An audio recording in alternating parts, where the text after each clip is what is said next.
I thought my son just wanted to help me with my phone, but when I tried logging in that night, every account I'd ever owned was gone.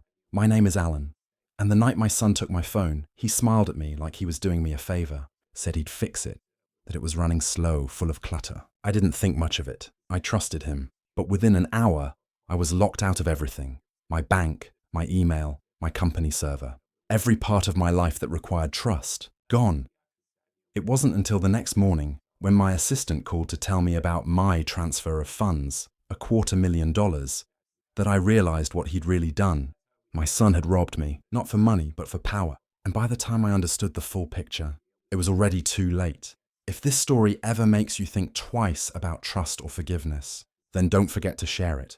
Maybe someone else needs to hear it too. And if I could go back to that night, just one ordinary, quiet evening in late September, I would have paid attention to the way my son smiled when he said, "Don't worry, Dad, I'll fix it for you." The house was calm, like it always was after dinner. The smell of roasted garlic still lingered in the kitchen.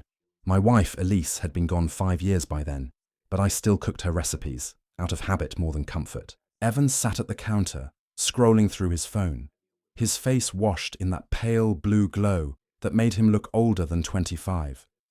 He looked up when I mentioned that my phone was lagging. "Probably too much junk," he said, that easy tone of confidence that came with youth and arrogance. I remember laughing. "Then fix it, Mr. Tech Wizard," he grinned, wide, proud, reassuring. It was the kind of grin that used to melt me when he was little, the same grin he wore the day I taught him how to ride a bike, or when he won his first science fair. I handed him the phone without a second thought. He plugged it into his laptop, fingers tapping like a pianist, moving fast, precise. The sound of keys filled the silence. I poured myself a glass of bourbon, the kind Elise used to call liquid forgiveness. The ice clinked softly, and somewhere in the background the fridge hummed. Small, domestic noises that made the moment feel ordinary. Safe. He talked while he worked, about Mira, his girlfriend. I'd met her twice. Pretty, sharp, the kind of woman who always looked like she was calculating something. "She wants to move in together," he said, "but she's worried about money." "Rent's going up again," I nodded absently, swirling the bourbon. "You'll figure it out. You always do." He smiled again. That same smile. Too smooth. "Yeah," he said, "I always do." The clock ticked past 10. I remember that detail, because at 10:04, he unplugged the phone, handed it back to me and said, "All set." Just like that. Everything looked normal. My wallpaper, my apps, even my texts. But something about it felt lighter. The phone moved faster, sure. But it also felt empty. Like a house that had just been cleaned after a funeral. I didn't question it. I told him goodnight, patted his shoulder, and watched him head upstairs. The stairs creaked under his weight, slow and deliberate. When his door closed, I stood there for a long moment, staring at my reflection in the kitchen window. Just the faint outline of a man trying to believe his family was still whole. The next morning, my phone wouldn't unlock. At first, I thought I'd typed the wrong passcode. Then, when I tried again, it said, "Account not recognized."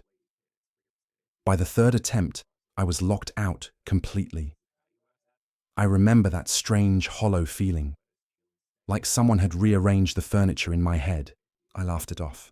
Restarted the phone. Nothing. Tried to log into my email from the desktop. Denied. My bank. Denied. My company's server. Denied. All of it. Gone. By the time my assistant Lydia called, my hands were shaking. She sounded nervous. "Alan, I just wanted to confirm the transfer you made last night." "What transfer?" "The one for $250,000. "It came through your authorization code." I sat down. The room tilted a little. "Lydia," I said slowly, "I didn't make any transfer." There was silence. I could hear her breathing through the line, small and quick. "Sir, it says it came directly from your account." That's when the pieces started to move. Slow, reluctant, like gears grinding against each other after years of stillness. I remembered his smile, his laptop, the quiet, casual way he'd said, "All set." My stomach turned cold. I tried calling him, straight to voicemail. His door was open now, the bed unmade, drawers half empty, a few clothes gone. On his desk, his old phone sat face down, next to a folded note. I didn't open it right away. I just stood there, staring at it, the sound of my own pulse thudding in my ears.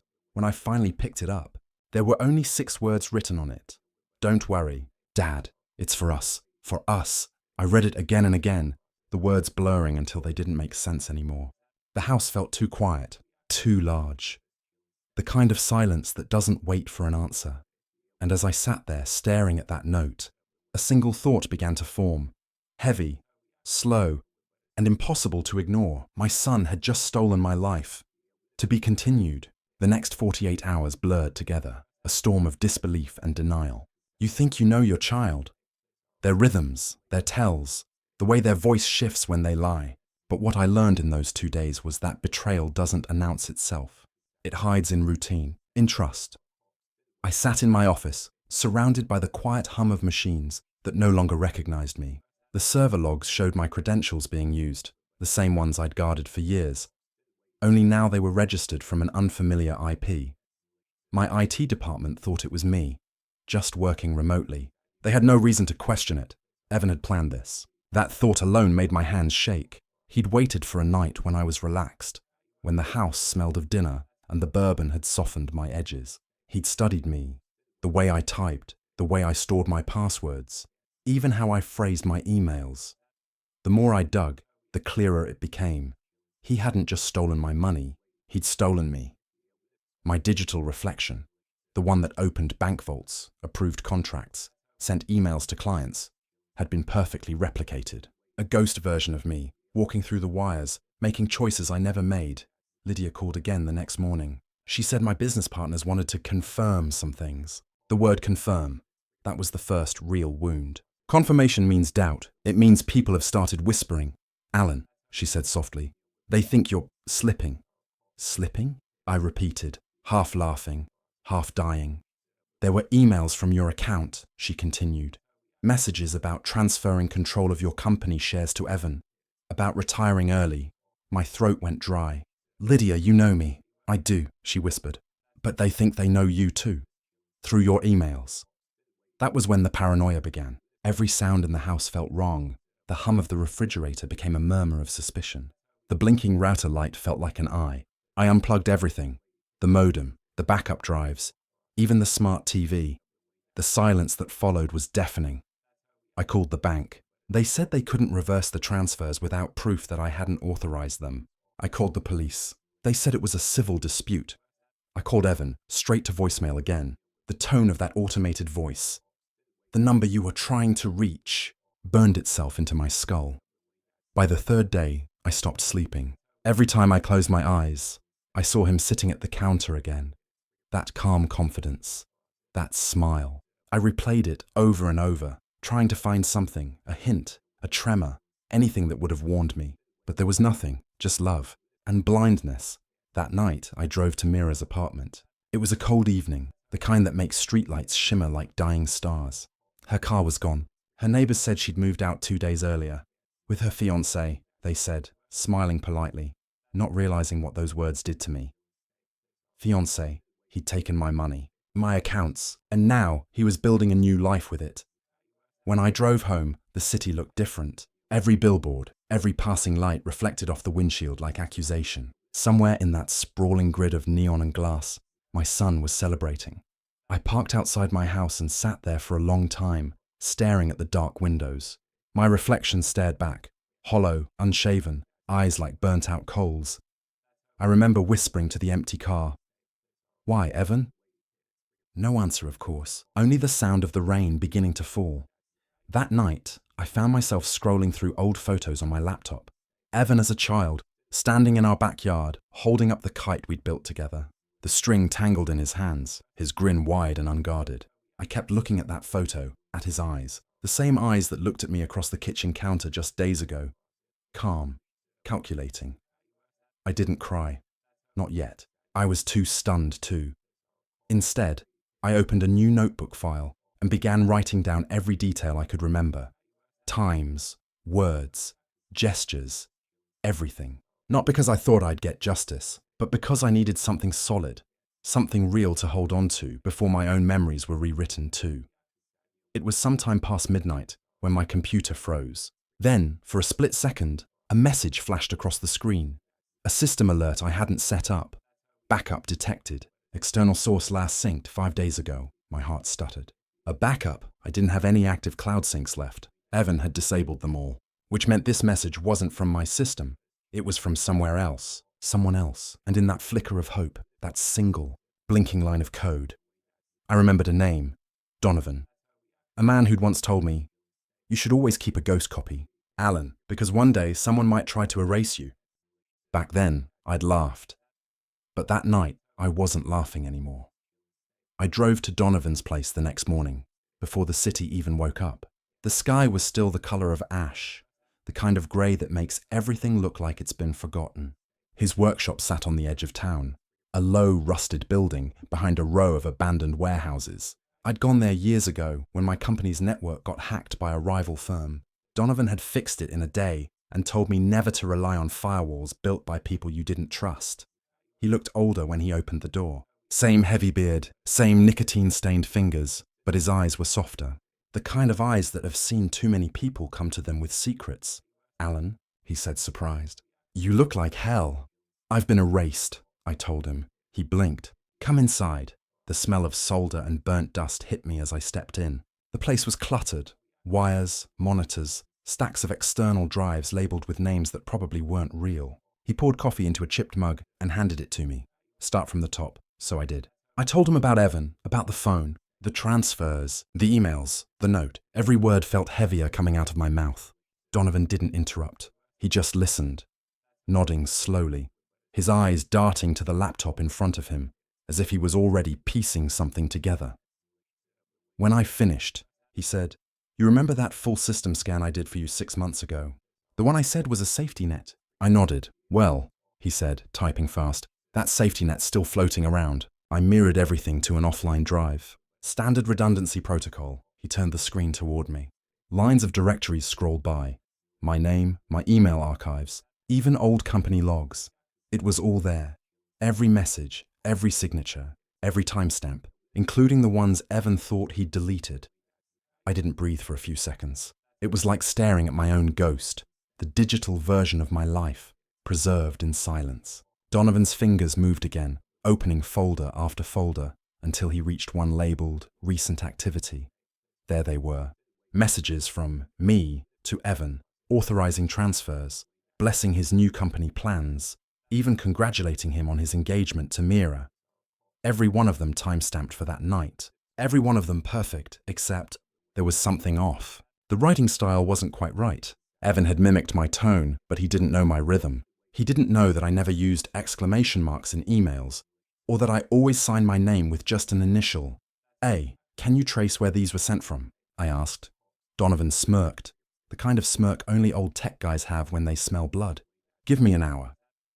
While he worked, I sat in the corner, staring at a dusty computer fan spinning lazily.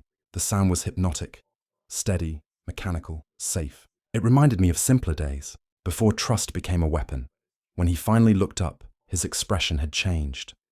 "Alan," he said, "these emails weren't sent from your network. They were sent from a residential IP, downtown, under Mira's name." I felt the air leave my lungs. "Mira?" He nodded. "Your son's girlfriend's apartment. She's the one who initiated the login, spoofed your ID, and routed it through a proxy. She's good, better than most, but not perfect." For a moment I couldn't speak. All I could think about was how she used to sit in my living room, polite, kind, complimenting the decor, calling me Mr. Kellen, like she respected me. All the while, she was learning me, my habits, my words, my weaknesses. "She's the architect," Donovan said quietly. "Your son's just the muscle." I stared at the monitor. My name, my identity, twisted into a tool. "Can you print those?" I asked. He nodded, pulling a stack of paper from the tray. Each page felt heavier than the last. Proof. Finally, something tangible. "Alan," Donovan said, lowering his voice, "if you're thinking legal, you'll need more. They'll claim you authorized it while unwell. They've already planted that seed." That word again. Unwell. I frowned. "What do you mean?" He hesitated. "There's chatter online. A file circulating among your board members. A confidential memo. Says you've been showing signs of cognitive decline. Early dementia, maybe. It's being used to justify transferring authority of your holdings." The paper slipped from my hand. I felt dizzy. like the room had tilted. They hadn't just stolen my money. They were stealing my sanity. The realization cut deeper than anything else. They weren't trying to ruin me. They were trying to replace me. Donovan placed a hard drive on the table and slid it toward me. This is your shadow copy. Everything you need to prove what really happened. But you have to move fast before they lock down the narrative. I looked down at it. Just a small black rectangle. Unremarkable.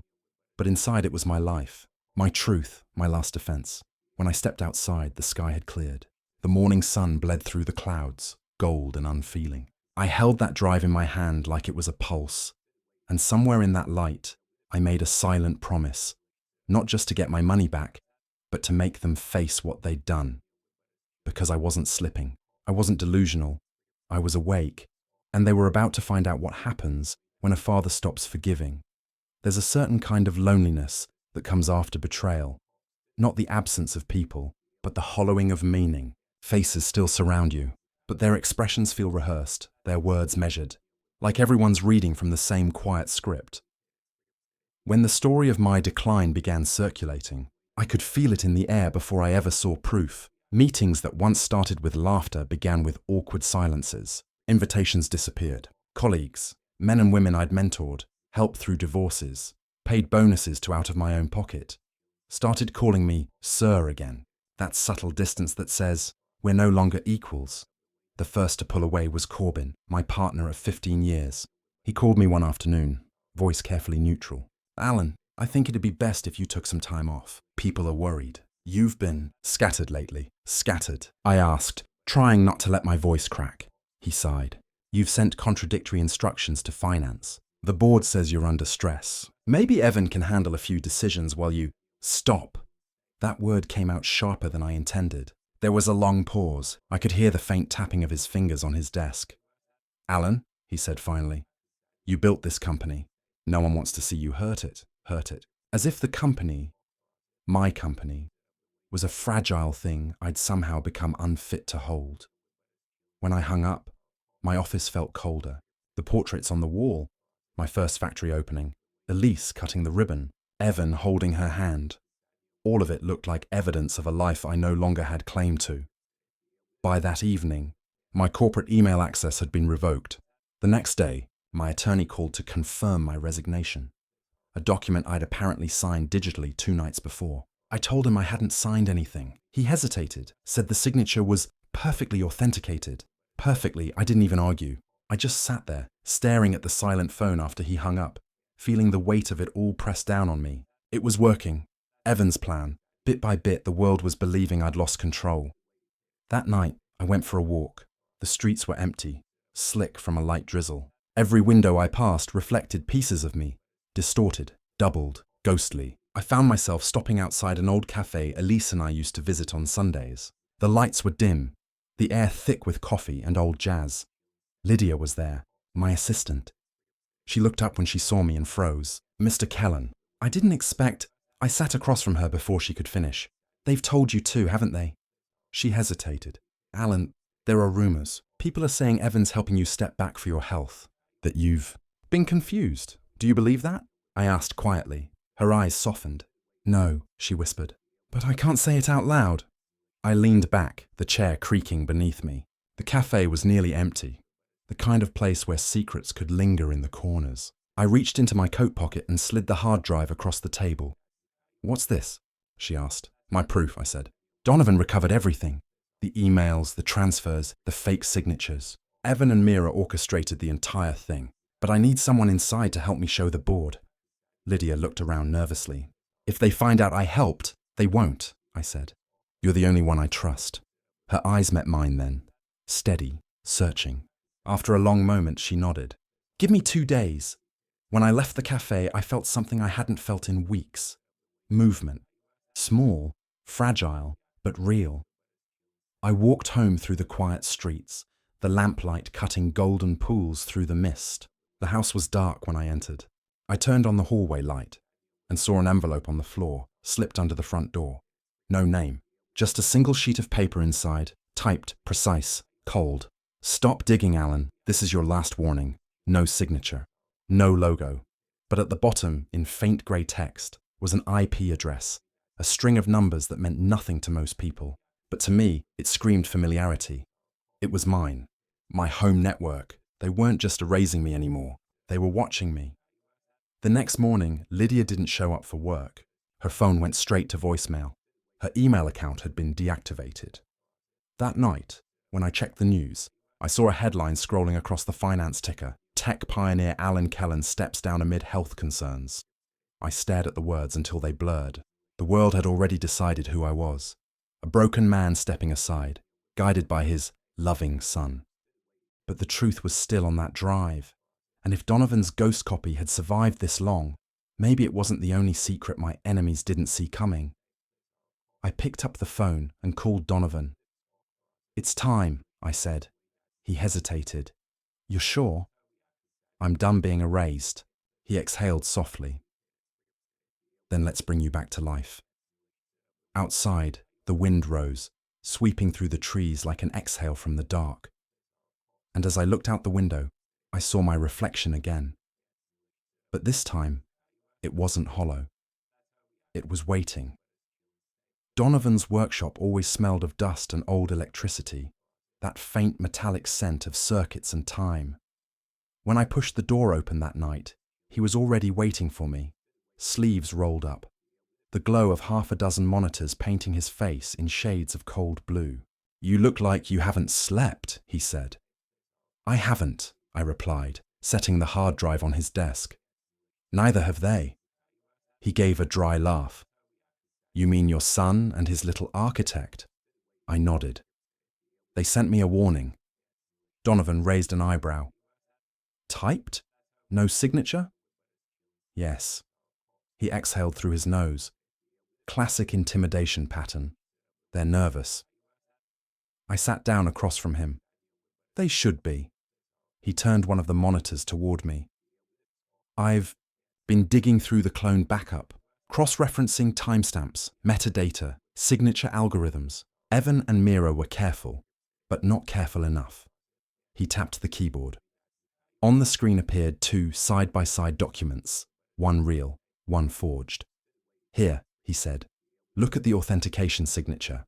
Yours always ends with 3 encrypted hex strings. Theirs doesn't. That means it wasn't generated on your actual device, but through a replication app." I leaned closer, the words swimming in front of my eyes. "Can you trace it?" "Already did." He smiled grimly. "The replication token was registered under a dummy corporation, Nouvelle Systems, but guess who the listed board members are?" He clicked again, and the screen filled with 2 names. Evan Kellen, Mira Lang. I went completely still. "They built an entire company to launder your own credentials," Donovan said. "Every transaction. They made looks legitimate because technically it came from an authorized account. Yours. The brilliance is in the simplicity." Brilliance. The word tasted like poison. For a long time, I said nothing. Just stared at those 2 names, the sharp, clean font of betrayal. My son.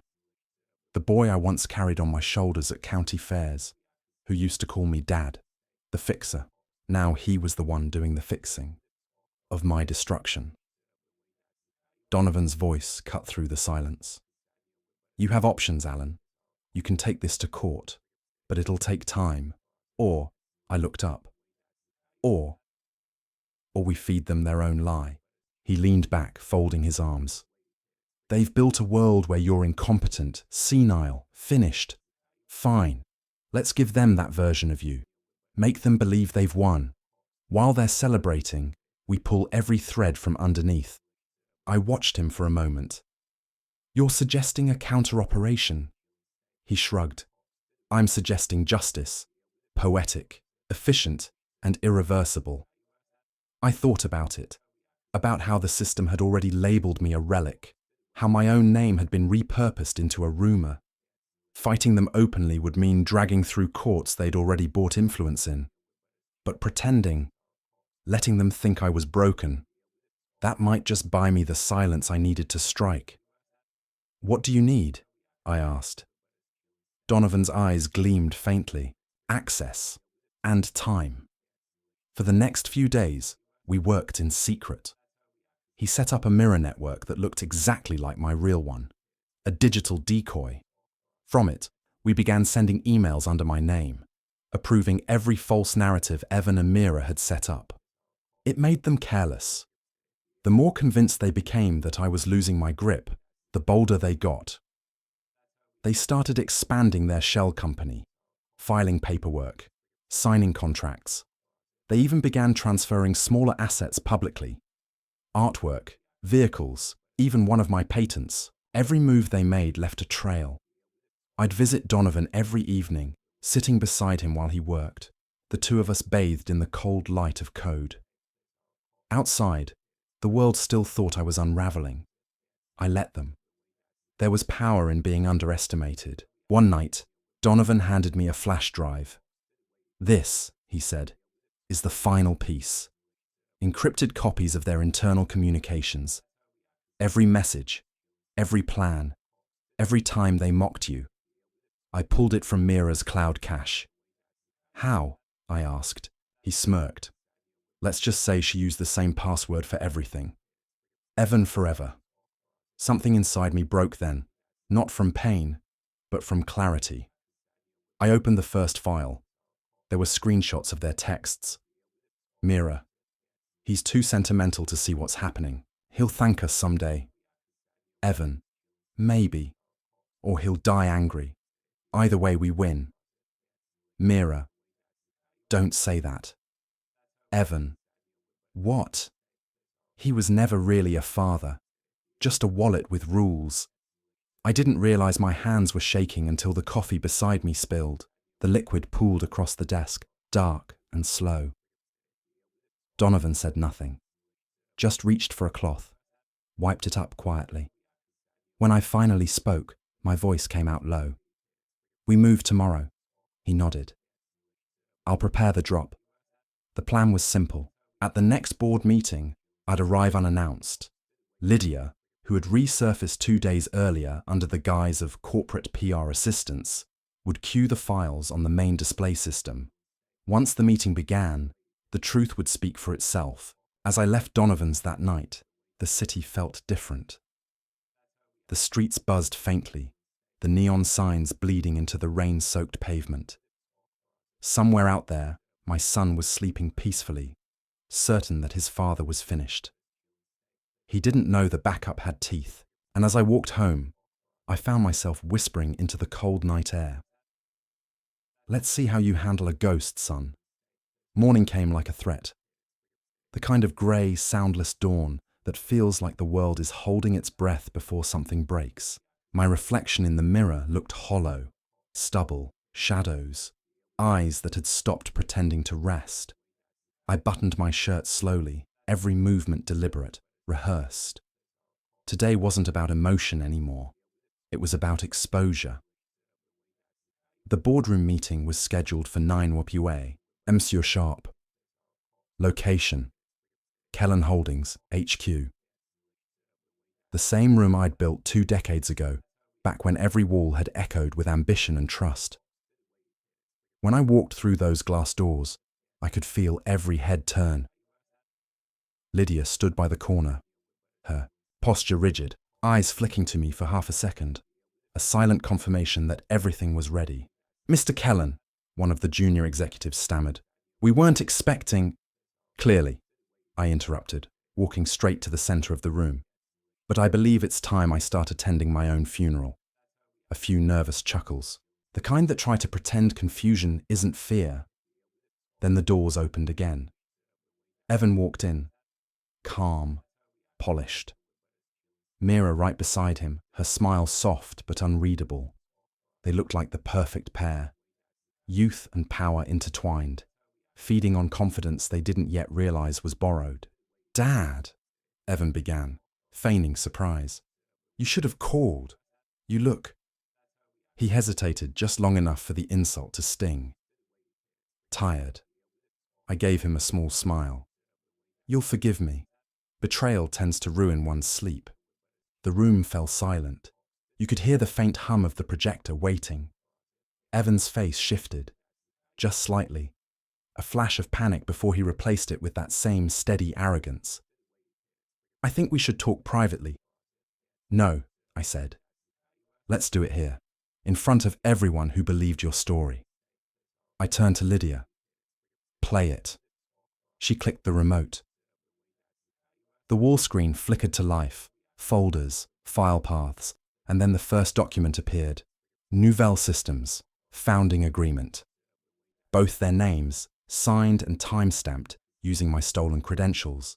Then came the financial transfers, all neatly itemized, showing funds moving from Kellen Holdings' offshore account to Nouvelles.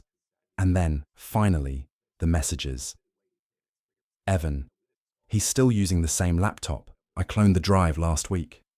Mira. Should we wipe the logs? Evan. No need. He'll never know.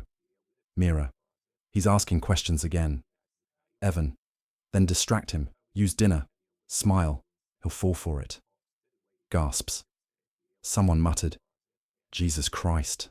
Evan took a step forward, his jaw tightening. This is doctored, he said flatly. You expect us to believe... I cut him off. Don't bother lying to me, Evan. You didn't just steal from me. You stole my identity, my trust, my name. You built your empire on the corpse of mine. But the funny thing about ghosts... I leaned closer, voice low, steady. They tend to haunt. For the first time, I saw it. Not guilt, not remorse, but fear. A flicker in his eyes. He turned to Mira, silently pleading for her to say something. She opened her mouth, but Lydia switched the slide again. It was the video, security footage. From Mira's apartment garage, the night they'd moved out, laughing, kissing, throwing boxes into the trunk. On top of one of those boxes sat my company ledger, half hidden under a towel. That was the final crack. The board erupted, shouting, questions, legal threats flying like shrapnel. Lydia called for silence, but it didn't matter. The truth was out. Evan tried to lunge for the console, but I caught his wrist mid-air. For a brief moment, our eyes locked. Father and son, predator and prey, both seeing what the other had become. He whispered, "You ruined everything." "No," I said quietly. "You did." Security escorted them out minutes later. Mira didn't look back. Evan did. Once. A glare that wasn't hate, exactly. More like disbelief. Like the moment he realized the game he thought he'd mastered had been mirrored against him all along. When the doors shut, silence returned. Lydia approached me slowly. "You did it," she said softly. I nodded, but my chest felt hollow. Victory wasn't supposed to feel like this. By evening, the news had spread across every financial outlet. Tech Air accused of corporate fraud. Father outsmarts son in digital sting. Headlines that reduced years of pain into sound bites. That night, I sat alone in my study, lights off, the city beyond the window pulsing with indifferent life. My phone buzzed. "Unknown number," I answered. "Static." Then a voice. "Evans, you think you won," he said. "You think you ended me?" I didn't speak, he continued. "This isn't over. You taught me too well, Dad." The line went dead. I sat there staring into the darkness. Outside, thunder rolled, slow, deliberate, like footsteps coming closer. And in that silence, I realized something terrifying. He was right. This wasn't over.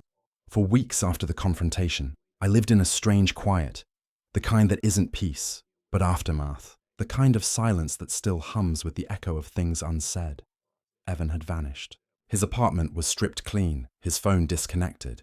The company's lawyers began their sweep, freezing accounts, filing injunctions, chasing digital ghosts through networks and cloud traces. But I knew better. You don't erase a mind like Evan's with paperwork. You corner him, and he rewrites the walls around you. I tried to rebuild routine. Mornings with black coffee, evenings lost in paperwork. But everywhere I looked, there were reminders.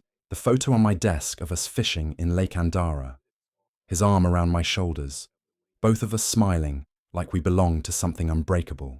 I kept wondering when it began to fracture. 2 weeks passed before the first sign. An email. Anonymous sender. No subject. Inside, a single line of code. And below it, a note. "This is only version 1.0, Father." I froze. The code wasn't random. It was part of a proprietary algorithm I'd designed years ago, the predictive analytics system that built our company's fortune. But this version, it had been modified, improved, streamlined. Someone had rewritten my legacy line by line and done it better. Lydia came into my office just as I was printing the file. "What's that?" she asked. I didn't answer right away. I stared at the code, at the signature hidden inside the last comment bracket. 3 letters, EAK, Evan Alexander Kellen. "It's him," I said finally. Her face went pale. "What does he want?" "Not money," I said quietly. "He wants relevance. He wants to prove he's me, but smarter." The next day, the articles began appearing online. A new AI startup claiming to have developed a revolutionary predictive algorithm. Anonymous founder. Rapid funding. The code snippets shared in tech forums matched mine almost perfectly. And then came the press photo.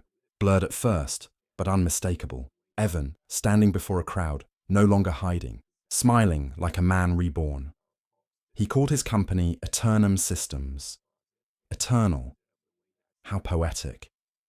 When reporters reached out for my comment, I said nothing, because part of me, a part I hated, felt something dangerously close to pride. He'd done what I'd always hoped he could, create something from nothing, except he'd done it by stealing the fire from my hands. Lydia didn't understand. She thought this was just about business, but it wasn't. It was blood. It was identity. My son had taken everything that carried my name and reshaped it into his own mythology. The following week, a small package arrived at my doorstep. No return address. Inside, a USB drive and a handwritten note. "You built the system that watches people. I built the one that learns from them." "Don't fight me, Father. Join me." I stared at those words for a long time. Then, against every rational instinct, I plugged in the drive. The screen went black for a moment. Then it opened a video file. Evan's face appeared. Older somehow, or maybe just colder. He was sitting in a dark room, lit by the glow of servers behind him. "By now, you've seen what Eternum can do," he began. "It's more than code, it's evolution. You built the foundation, a way to read data. I built the mirror, a way to read people. Every emotion, every decision, every hesitation can be predicted now. Imagine a world where no one lies, because their truth is already known." He leaned forward, eyes locked with mine through the screen. "You always said I'd surpass you one day. Congratulations, Dad. You were right." The screen went dark again. Then a new window popped up. Remote access request. Eternum mainframe. He was inviting me in. I didn't accept. I didn't decline either. I just sat there, frozen, the cursor blinking like a heartbeat, because I realized if I entered his system, I'd be walking into a maze built in my own image. That night, Lydia found me still at my desk. "Alan," she said softly, "you look like you've seen a ghost." "I have," I whispered. "And he's carrying my name." She reached out to touch my arm. "What are you going to do?" I looked at her, really looked. The years of loyalty in her eyes, the quiet patience. For a moment, I thought about letting it go, about letting him have it all. Maybe that would be my final lesson in forgiveness. But then I saw the blinking light again, the same signal Donovan once called a heartbeat in the wire, and I realized something chilling. If Evan could predict everyone else's choices, then maybe he'd already predicted mine. The only way to beat him was to become unpredictable. There's a kind of silence that only comes before the end. Not death exactly, but the death of something sacred. A legacy, a bloodline, a name. That's the silence I woke up to the morning I decided to finish this. I hadn't spoken to anyone for days. Lydia had begged me to walk away. She said there was nothing left to win, that exposing Evan again would only feed the monster he'd become. But she didn't understand. This wasn't about revenge anymore. It was about truth. One last act of clarity before history rewrote me out of it. Donovan had once told me, the only thing stronger than code is conscience. Back then, I thought he meant ethics. Now I realized he meant memory. That afternoon, I drove out to the old server facility outside the city, the one where I'd stored my earliest projects, the same place where I'd once taught Evan how to write his first loop function. Dust coated everything. The air smelled like rust and time. I powered up the terminal. The login screen flickered to life, asking for a key. I hesitated, then typed in the passphrase I hadn't used in 20 years. Elias, my father's name. The drive booted, and there it was. The ghost copy Donovan had once made for me. Every file, Every forgotten draft, every raw line of code from the early days of Kellen Holdings. It wasn't just my work, it was my story. When I connected to the network, the terminal blinked. Incoming request, Eternum mainframe, Evan was waiting. I accepted. The screen filled with cascading data, then stabilized into a video feed. He appeared on the other side, sitting in a darkened control room lit by pale blue light. "Dad," he said, voice calm, almost tender. "I was wondering when you'd stop hiding." "I wasn't hiding," I replied quietly. "I was remembering," he smirked. "You can't stop this. Eternum's beyond you now. Beyond both of us." "I know." "Then why are you here?" "Because before you erase me, I want you to understand what you've built." He frowned, leaning closer to the camera. "What I've built," I nodded. "You think Eternum predicts humanity, but it doesn't. It mirrors it. You fed it your own ambition, your ego, your hunger to dominate. And now it's learning that corruption. It's reflecting you back at yourself." He scoffed. "You always make it about morality." "No," I said softly. "About consequence." He turned away, typing something furiously. "You can't guilt me, old man. The world doesn't run on feelings anymore. It runs on data, prediction, control." "And yet," I said, "you still need me to see it, to approve it, to validate you." That froze him. "Just for a second. I'm proud of your genius, Evan," I continued, voice breaking slightly. "But you've built a cage, and one day it'll decide you're not efficient enough to survive inside it." He laughed, sharp, defensive. "You think you can scare me?" "No," I said, "but maybe I can teach you one last thing." Before he could respond, I ran the command I'd prepared. A silent script hidden deep within the ghost system. Something old, almost forgotten. Donovan had called it a fail-safe of conscience. The screen pulsed. Evan's feed stuttered. "What did you do?" he shouted. "Not destroy," I said. "Remind." Lines of code began appearing across his screen. Fragments of every message, every photo, every video he'd ever deleted. The ones of him as a boy, sitting beside me, building that first program. The night he cried after his mother left. The voice notes he'd once sent me when he still called me Dad. One by one, they flooded Eternum's system, merging into its database. His creation wasn't just learning from data anymore. It was learning from love, from loss, from everything he'd buried. He tried to cut the feed, but it was too late. The AI's central interface lit up with a single prompt. Truth recalibration complete. Evan's face went pale. "What did you—" "I gave it what you never could," I said softly. "Humanity." The screen flickered, then went dark. His system crashed under the weight of its own conscience. For a long moment, the only sound was static. Then, silence. When I stepped outside, the wind had picked up. The city lights shimmered in the distance, reflected in the puddles of rain collecting on the asphalt. For the first time in months, I breathed without anger. Later that night, I received one final message. No subject, no signature, just a single sentence. "You were right, Dad. I don't know how to fix this, but I want to try." I didn't reply. Some silences deserve to stay sacred. Instead, I closed my laptop, poured a glass of bourbon, and sat by the window as dawn broke over the skyline. A slow wash of pale gold pushing back the night. "My name is Alan," I whispered, almost to myself, "and I lost my son once. But maybe, just maybe, I found the man he was meant to be."